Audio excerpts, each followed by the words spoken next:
Ay magandang umaga pa 'no. Medyo ano lang tayo, cool. At ito naman ay aking, bina-vlog para bilang isang bagay na dapat niyong malaman, kung bakit gano'n ang mga gano'n kung bakit, gano'n ang nangyari sa kay Colonel Rowena Garma na isang napakalapit kay Ginoong Duterte. So, ang pagiging malapit niya kay Ginoong Duterte ay naging isang deadly 'no, nagiging deadly weapon at dahil doon ay namatay yung tatlong Chinese na pinapatay ni Duterte. Sabihin ko na si Duterte nagpapatay dun sa loob ng, ah, kulungan sa Davao Penal Colony. So, yung pinatay niya ay ang tatlong Chinese na convicted dito sa Parañaque saka sa Cavite. Biro mo ang kaso nila sa Cavite, Parañaque. Pero doon sila kinulong sa Davao Penal Colony. Ano kaya meron doon? So, ibig sabihin, ang nangyari, bakit nilipat doon? May plano na nung nanalo si Duterte pagka-presidente noong 2022 at 2016, May, ay pinatrabaho niya na kagad na mailipat sa Davao City Penal Colony, Davao Penal Colony, itong tatlong Chinese. At mailipat din yung si dating major ng PNP na si Jamie Fortaleza na kaklase ni Colonel Rowena Garma. Si Colonel Rowena Garma po ay kaklase ni Jimmy Fortaleza, major dati sa Philippine National Police Academy. At kasama din nila dyan, kaklase din nila si Colonel or Lieutenant Colonel Roland Villela na naging mister ni Colonel Garma. Kasama si yung dati naging hepe ng Mandaluyong Police na si Colonel, nakalimutan ko, Grialdi. Okay. So, binabanggit ko ito sapagkat po, sila po lumalabas po na si Colonel Rowena Garma ay sobrang napakalapit kay Ginoong Duterte at sa kanya binigay ang trabaho sa pagpapatay sa tatlong Chinese doon sa Davao Penal Colony. So para ma-accomplish ni Rowena Garma ang trabaho ay tinawagan niya ang kanyang kaklase, pinasyalan niya ang kanyang kaklase sa Philippine National Police Academy na si Jimmy Fortaleza. Dati sa Bilibid na kakulungan, nilipat din sa Davao. So nagkausap sila, tinanong ni Colonel Rowena Garma kay Jimmy Fortaleza kung saan yung mga Chinese nakakulong at itinuro nga doon. Okay? So ngayon, tinanong niya bakit yung hinahanap? Kasi may special operations na kami dito. So ganun po. So ang kasunod nun nangyari ay umalis na sila, tumawag si Colonel Garma kasi nagpalitan sila ng telephone number. So nasa Davao City, bumalik na sa Davao City si Colonel Rowena Garma at tumawag kay Major Jimmy Fortaleza at nakikisuyo na kausapin niya yung warden ng Davao Penal Colony na si Superintendent Geraldo Padilla o Jerry Padilla. At inabot ni Jimmy Fortaleza yung telepono kay Warden Padilla at nagkausap sila.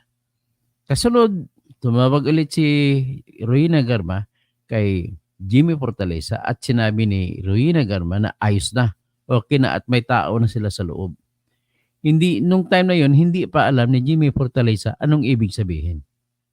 Okay na, may tao na sa loob at lumalabas na wala siyang alam kung anong pinag-usapan ni Colonel Rowena Garma at saka ni Colonel or Superintendent Padilla. So anyway, ang pagkatapos nun, August 11 to be exact, 2016, ay tumawag ulit si Rowena Garma kay Jimmy Fortaleza. This time, nakikisuyo siya na dalhan ng pagkain yung dalawang preso na kalalagay lamang sa Bartolina. Ang pangalan ng dalawang preso na kalalagay lamang sa Bartolina ay si Rolando Magdadaro at saka si Napoleon Untalantan. So, binigyan niya. Kabukat-bukat, nalaman ng bandang huli na nilipat sila roon sa selda size ng Bartolina. At ang dahilan ay nahulihan ko na sila ng plastic sa sachet. Ngayon, nung kalaunan lang, ang plastic sachet ay walang lamang shabu. Kundi ginawa na lang dahilan para mailipat yung dalawang killer sa loob ng selda size. Sa pagkatapos nun, ay ang tatlong Chinese ay nilipat din sa selda size. So nagkasama na sila, 6, 3 plus 2, di 5 na sila. So ngayon, ang ginawang dahilan sa paglipat ng tatlong Chinese doon sa Bartolina ay para parusahan. So parusahan sila dahil nakakitaan sila ng mga cellphone at mga baraha. Pero ang katotohanan doon ay tanim yung cellphone at tanim din yung mga baraha. So in other words, dahil sa trabaho ni Rowena Garma ay nailagay sa loob ng selda size itong tatlong Chinese at saka yung dalawa na Pilipino na nakakulong na si Rolando Magdadaro at saka si Napoleon Untalantan. At binigyan itong dalawa ng panaksak, lansita o di kaya yung Batangas Blade. Saka sinaksak, pinatay nila yung tatlo.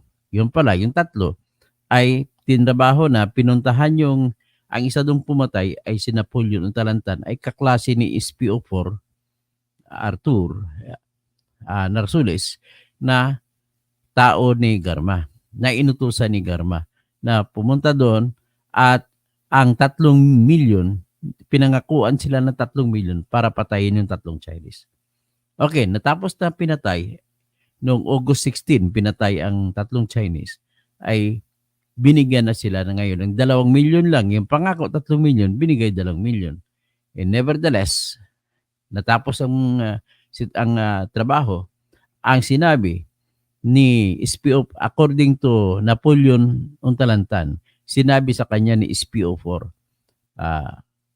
Arthur Narsules na bibigyan sila ng pera at ang magbibigay ng pera ay si Lieutenant Colonel Edelberto Leonardo. So, yan ang NAPOLCOM commissioner sa ngayon. So, ngayon, nakarating ang pera. So, ibig sabihin nun, sa sunod, i-discuss ko ito kung sino-sino talaga at ano ba talaga. At ano kung may minandyan ba si Duterte. So, i-discuss ko ito later on. Pero ang puntos ko lang sa ngayon ay si Rowena Garma. Sino ba siya? At bakit siya pinagkatiwalaan ni Duterte? Pagkatapos nun, ay noong 2018 ay nilipat ni Duterte si Rowena Garma doon sa Cebu City bilang CIDG officer. At nang sa CIDG siya, ay maraming patayan na nangyari sa Cebu. Tapos ginawa pa ni Dibold Sinas na bata ni Duterte itong si Colonel Rowena Garma na Chief of Police ng Cebu City Police Station, na ayaw ni Mayor Tammy Osmeña kasi maraming namamatay na nga eh. So nilagay pa, mas lalong dumami ang namatay sa Cebu. So never once that it happened in the city of Cebu na napakaraming namatay, kundi sa panahon lamang ni Colonel Rowena Garma. Babae yan, pero killer. At pagkatapos niya doon na naging hippie, ay inanunsyo ni Duterte na tanggalin niya yung Medal of Valor awardee na two-star general ng AFP ni si Alexander Balutan mula sa PCSO bilang general manager. At inanunsyo niya na ni Duterte na ilipat, tatanggalin si Balutan, Alexander Balutan, at ipalit si Garma, babae. So ngayon, ang anunsyo na yon ay nangyari na hindi pa tinanggal hindi pa nag-resign o hindi pa nagretiro si Garma sa pagkapulis. So pagkatapos nun, resign na kaagad resign nag-retire na kaagad si Garma, optional retirement mula sa PNP. At on June 15, 2019, nagiging, kuwan siya, general manager ng PCSO. Okay? So, 1 month lang, July 15 naging PCSO siya. So, makikita ninyo na talagang special person si Ruina Garma kay Duterte. Tapos, kahalintulad niyan, marami na po ako nakuhang information na girlfriend ni Duterte si Ruina Garma. Kasi nung medyo bata-bata pa 'to, talagang magandang babae. At, naalala ko pa nung pinagmamayabang pa nga ni Duterte, babae ang papalit, Ilocana 'yan, taga Cagayan Valley. Ganyan pala girlfriend niya. At, ito pang matindi, sinabi sa akin ng, mapagkatiwalaang source na taga Davao rin, nang dahil do'n kay Ruina Garma ay hindi na bumibisita sa Malacanang si Hanilet Abansinya na siyang standing o kilala ng tao na ka-live-in ni Duterte, kung saan may anak siya diyan, 'di ba? Okay. So, 'yan po ang dahilan. Yung nakuha kong istorya. So, ibig sabihin, kahit pitpitan may mga bayag, kung may bayag si Garma, kung babae siya, ay malamang na i hindi niya itutuga si Duterte. So, ngayon, ang tanong diyan, paano kaya mukhang sa kita na natin ng lahat, 'no, na si Duterte talaga ang lahat, kahit nga yung sinabi ni testimonya ni Warden Superintendent Jerry Padilla or Geraldo Padilla ay kinonfirm niya yung kwento ni Napoleon Untalantan na habang pinupusasan siya at saka si Magdadaro, kapapatay pa lamang nila ng 3 Chinese, habang inieskortan nila, nasa likod nila nakabitbit ng Armalite si Warden, Jerry Padilla, ay narinig nila na nag-ring ang cellphone. Cellphone pala ni Colonel Superintendent Padilla yon, at naka-speaker. At narinig nila, boses ni Duterte ang narinig nila. At ang nagsalita, job well done. Congrats, job well done. Pero ang problema sa inyo, putya, di ba mahilig mag-PI si Duterte? Ginawa pa niya yung dinuguan. Tuwang-tuwa si Duterte sa kabilang linya. Ibig sabihin, sa puntong yan ang tanong, sapat na ba yan nagagamiting ebidensya para sabihin na makakasuhan si Duterte ng 3 murder cases sa 3 Chinese? Sagot ko ay kulang pa. So kailangan pa may iba pang ebidensya. Ang hiningi ko ng ebidensya na mag-ugnay sa kanya, sana ay magsalita si Garma ng kung sino ba talaga nag-utos sa kanya. Kasi konfirmado na si Garma ang sa likod nagpagpapatay sa 3 Chinese. Konfirmado na. Wala na tayong sapat ng ebidensya natin. Ang kulang lang sa ebidensya natin para tumawid kay Duterte ay si Ruina Garma mismo, na siya magsalita ng personal. Ang tanong, magsasalita ba siya? Pero ang sagot dyan, mukhang malabo. Kaya kailangan natin ng iba pang mga ebidensya manggaling sa ibang tao, kung sino man nakakaalam.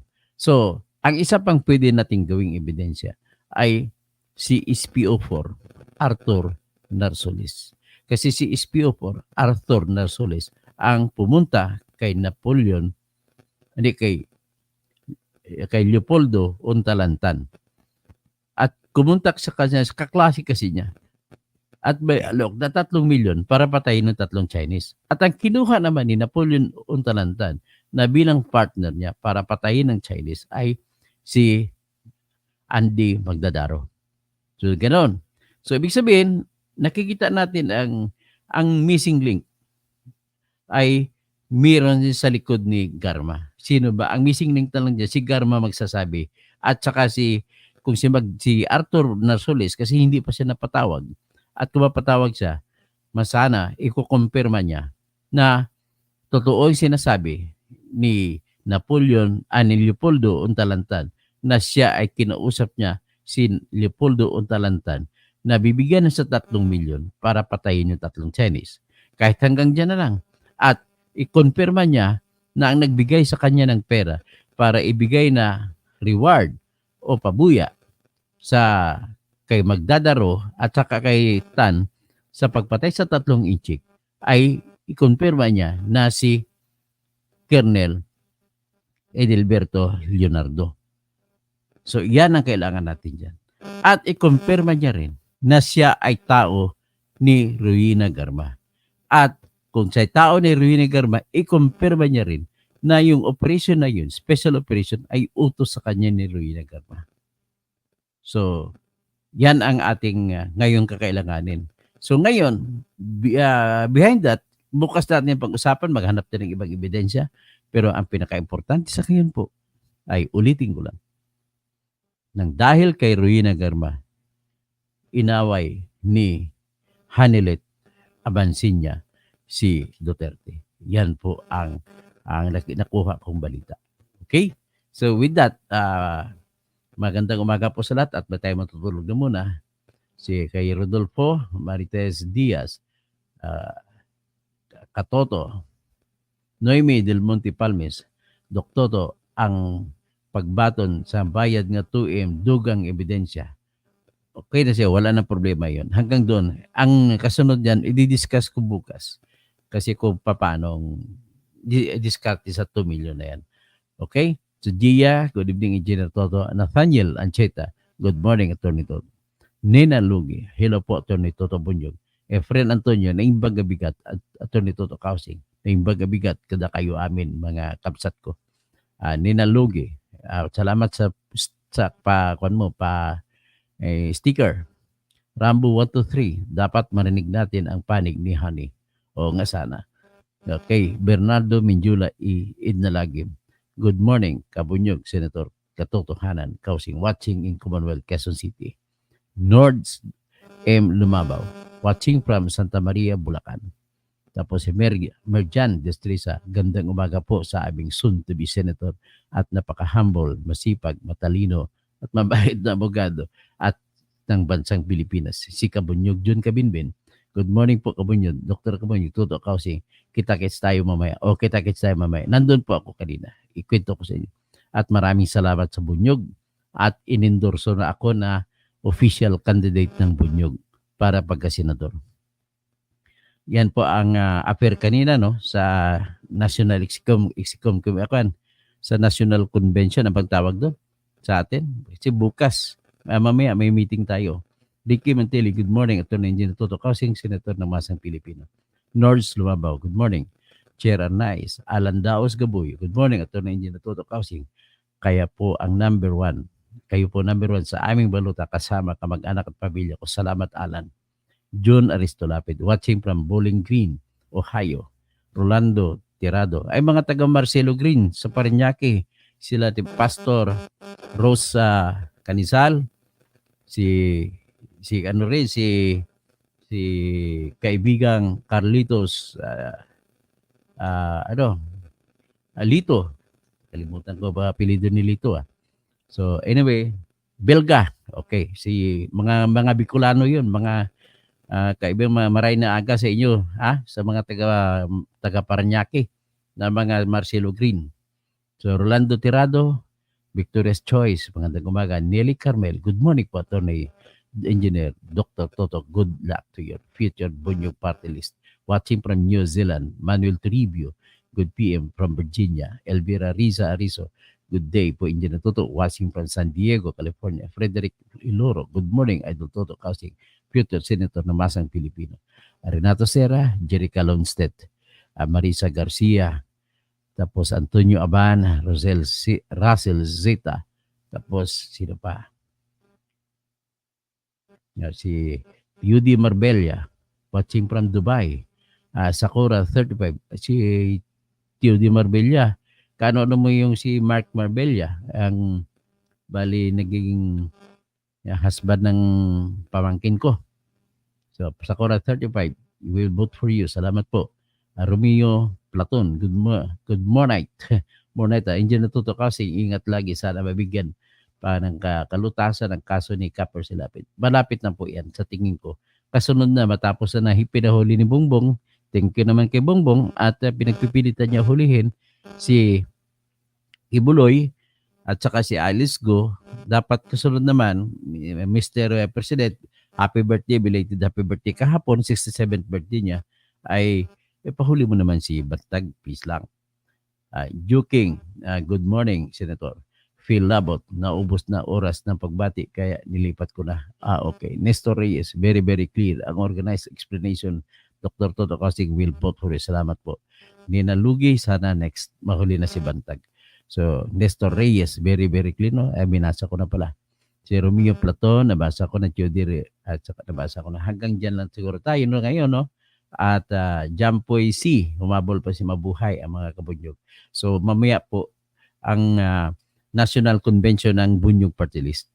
At kanina, magkaroon kami ng mga national committee meeting at official na po ako na inendorso pero bukas pa may aprobahan Kabunyog June Kabinbin ang endorso sa akin na bilang official candidate ng Bunyog Pagkakaisa Party List. Okay? So, makakasama din namin sa pag-endorso. May iba pang mga kandidato. So, kasama sa endorso ay yung tinatag na si Chel Jokdo, si Bam Aquino, si Kiko Pangilinan. So, ang Bam Kichi, pag tawag niya, Bam Kiko, tsaka Chel, Bam Kichel. No? So, kasama rin ang mga kabayan na mga ilan na makabayan senatorial candidates, isasama rin sa akin. Tapos isa pang yung si Luke Espirito, tsaka si Katyudi de Guzman, sasama rin sa kabilang grupo, bali endorso din. So, ganun po ang magiging takbuhan at I will present to you the same. Platform ko ay simple-simple lang. Magkaroon po ako ng 1 trillion na economic rebellion para sa mga mamamayan na kung saan ang 10 million na pamilya ng Pilipino ay bigyan ng kapital na 100,000 pesos bawat isa mula sa baba pataas at babayaran nila na walang interest. Para tutulungan sila ng pamahalaan kung saan sila magkakapital. Ikakapital nila sa mga negosyo na kagaya ng Jollibee sa San Miguel Beer at pwede rin ikapital para sa tinatawag na franchise, no? Maghanap tayo ng magagandang mga franchise kagaya ng shoemaking. Big trabaho na sila lahat.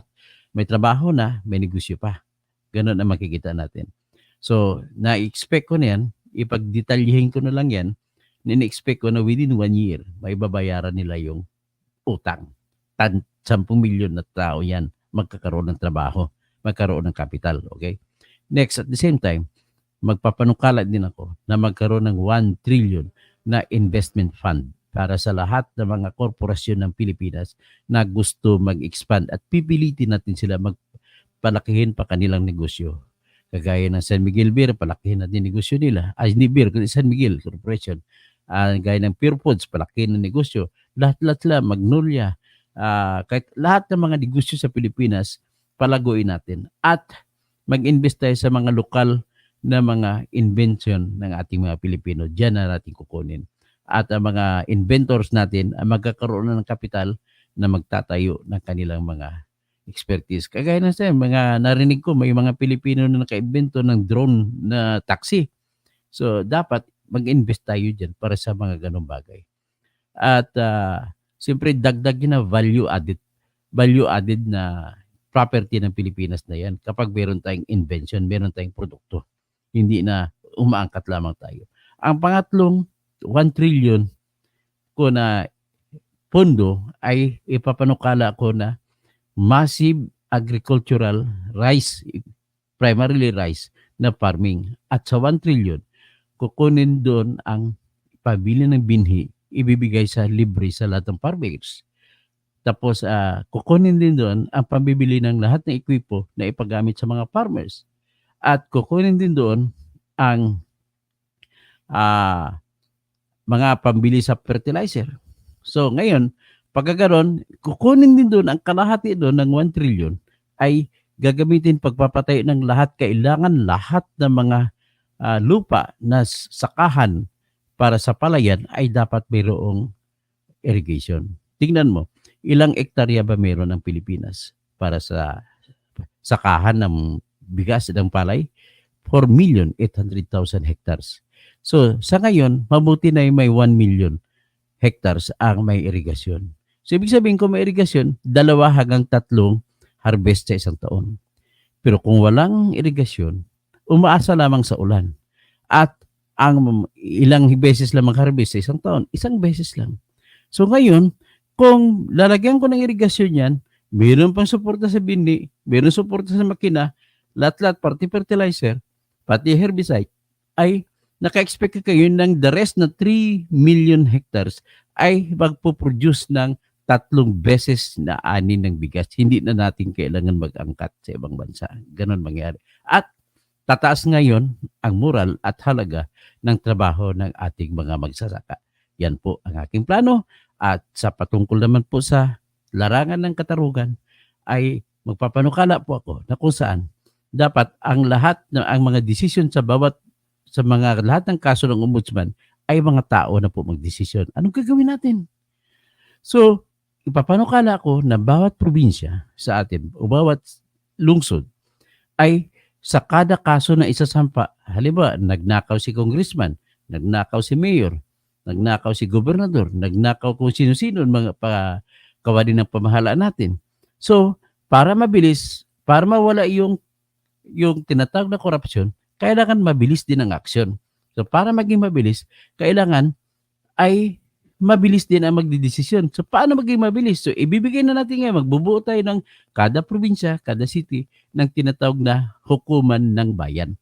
At mga tao na diyan nakanggaling ang pipiliin para bunutan at interviewin kung sino marunong kilatis, kung sino magaling sa mga testigo, kung sasabi ng totoo o hindi. At sila magdesisyon sa loob ng 2 buwan na paglilitis. Desisyon na kagad, kung tanggal, kung sino man ang mayor, tatanggalin, para maubos na lahat na wala ng kaso na nakabinbin sa ating korte. So ngayon, kung mabilis ang aksyon sa ating katarungan, matatanggal po ang korupsyon. Yun na po ang aking theory dyan. Okay? So magandang umaga po sa lahat. Lenny Bungat, good morning po sa lahat. Rico Evangelista, Attorney Engineer, Dr. Isama mo na rin ang sektor ng mga fish pond operator. Kasama na po dyan, mga fish pond operator, kasi malalagay sila sa farmers. Titina Gallardo, Maing Buntag, Rogelio Tapado, watching from Los Angeles, California. Tapos, sa Cora 35, thank you po, good night. Victor Ando, good morning po. Magsalamat naman po naging member ka sa aking channel. Herman Maceda, good morning.